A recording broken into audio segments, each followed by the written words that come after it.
Europe 1. Et alors que les intempéries se sont succédées ces derniers jours en France, un rapport sénatorial met aujourd'hui en lumière les limites de la prise en charge des victimes de catastrophes naturelles. Oui, la grêle et les orages ont succédé ces derniers jours à la canicule, illustration du risque de multiplication de ces phénomènes. Sauf que le système actuel d'indemnisation des victimes ne s'est pas adapté et c'est bien ce qui inquiète aujourd'hui les sénateurs lors d'Autriche. Le système d'indemnisation des victimes de catastrophes naturelles n'a pas évolué depuis presque 40 ans. Il est caduc, explique ce rapport, surtout dans un contexte où les épisodes d'inondations, de tempêtes, de sécheresse sont plus nombreux et plus intenses. Face à la sécheresse, par exemple, dans des centaines de maisons partout en France, les sénateurs ont constaté qu'il y avait des fissures sur les murs. Les habitants à l'intérieur sentent même leur maison craquer et la procédure d'indemnisation des sinistrés est longue et souvent pas assez juste, explique la sénatrice de Charente, Nicole Bonnefoy. Ces sinistrés de la sécheresse, parfois ils sont reconnus, d'autres fois ils sont pas reconnus,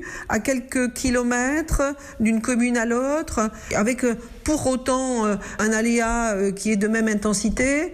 Donc les sinistrés ne comprennent pas, elle est illisible. Tout cela est très compliqué sur le plan administratif, compliqué sur le plan humain, puisque la réponse qui est apportée n'a pas de transparence. Ce rapport met aussi en avant la situation des agriculteurs qui sont de plus en plus nombreux à faire de la polyculture. Ils peuvent être touchés par plusieurs aléas climatiques en même temps et la procédure d'indemnisation n'est pas adaptée à la situation actuelle. Les précisions de Laure d'Autriche pour Europe 1.